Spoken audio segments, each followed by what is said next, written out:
শুভ সকাল, শুভ সকাল, শুভ সকাল। আকাশ তো এরকম ধরে বসেছে, মনে হচ্ছে না এত সুন্দর আকাশ থাকবে। এটা সকালবেলা, যদিও এই আজকে একটু দেরি করেই উঠেছিলাম।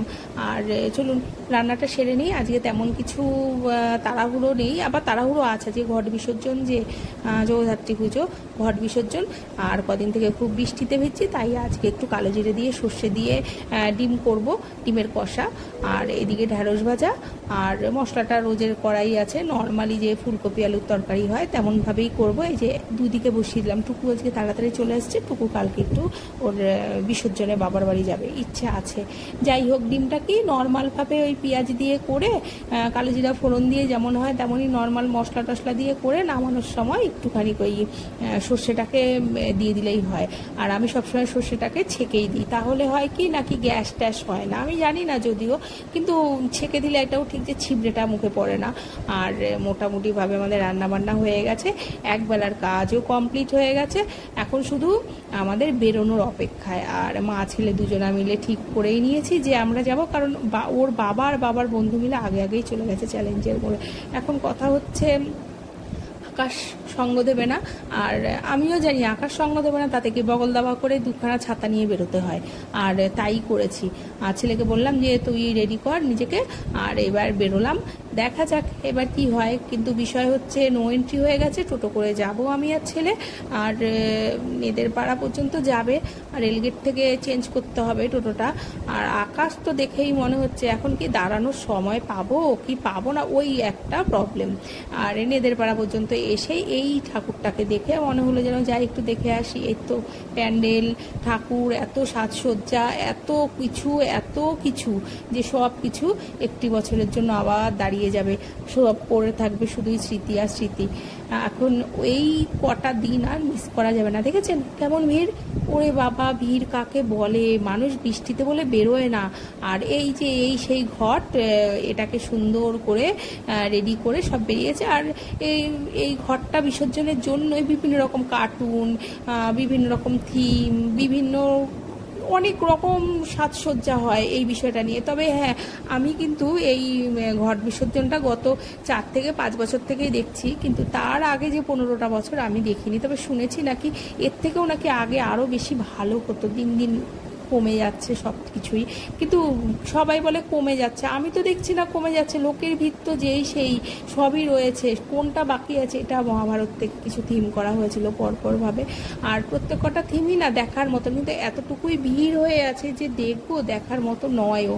আর যেটুকুনি সম্ভব দাঁড়াতে পারছি না তো একটা জায়গায়, দাঁড়াতে পারলে তো হয়েই যেত। এখানে আবার ওই নরসিংহ করেছিল। আর ওই যে বললাম ওরা চ্যালেঞ্জের মোড়েই আছে, ওরা চলে এসেছিল।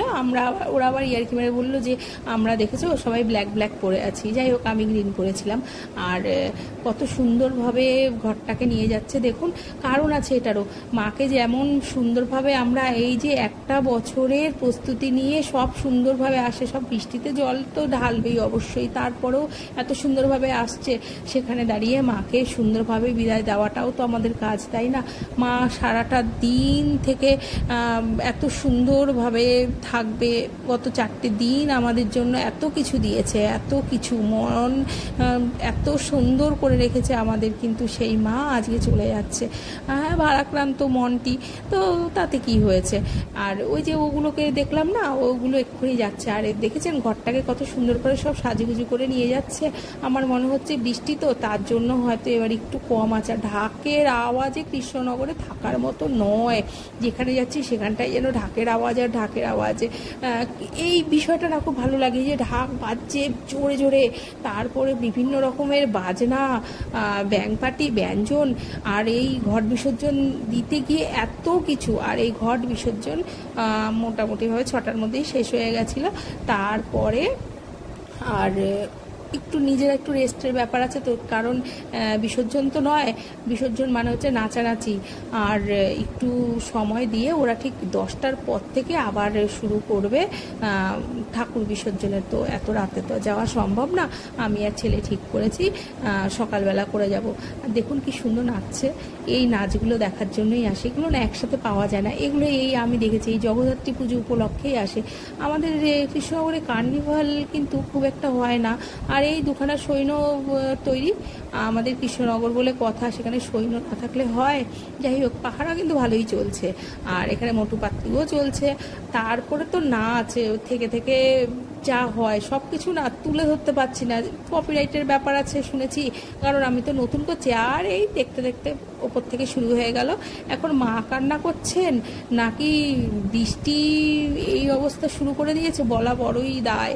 আর এই বৃষ্টির মধ্যেও ঘট বিসর্জন চলছে, কিছু মানুষ হালকা হয়ে গেছে, কিন্তু আমরা তো জানি ছাতা এনেছি। আর ছেলের দুটো বন্ধুর সাথে দেখা হয়ে গেছিলো, শিলার মামার ছেলে। তো আমরা আবার একটা দোকানের সামনে সবাই মিলে বসে আমরা বললাম যে তাহলে ঘট বিসর্জন যতটুকু হবে, সেই সকালে তো বেরিয়েছি, 6টা বেজে গেছে, এখান থেকে আমরা একটু বুড়িমাতে যাব, কারণ বুড়িমাকে তো আবার একটু বছরের অপেক্ষা, কবে আবার দেখবো মাকে। আর বুড়িমা মানেই তো আমাদের আবেগ, কৃষ্ণনগর শহর মানেই বুড়িমা মানেই কৃষ্ণনগর, আর পুরোটাই আবেগ এই বুড়িমার সবার মনের মধ্যে রইল। ওই যে হৃদয়ে করে বুড়িমা, এরকম একটা হৃদয় জুড়ে বুড়িমা। যাই হোক, আর বুড়িমাকে দেখতে গিয়েই আবার এক বন্ধুর সাথে দেখা হয়ে গেল, মানে আমার ছেলের বন্ধুরই মা, তারা আবার সব অষ্টমী করতে এসেছিলো, তা আমাকেও আবার সবাই মিলে একটু সিঁদুর দিয়ে দিল, আমিও দিলাম। আর এইটুকুনি সিঁদুর পরে তারপরে আমরা ওই দিক থেকে চলে গেলাম রায়পাড়াতে। বললাম যে না, এখানে আর দাঁড়িয়ে লাভ নেই, কারণ হচ্ছে টুকটাক ঠাকুরও যাচ্ছিল ওইভাবে, এগুলো হচ্ছে বাড়ির পুজো যেগুলো সেগুলো। আর এখান থেকে আমরা চলে গেলাম রায়পাড়াতে।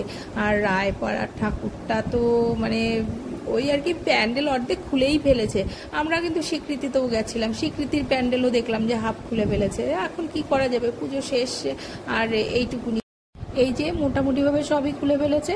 আর আজকের ভিডিওটি কেমন লাগলো জানাবেন, ভালো লাগলে একটি সাবস্ক্রাইব করবেন এবং একটি লাইক করবেন। আজকের জন্য শুভরাত্রি, সবাই ভালো থাকবেন, সুস্থ থাকবেন।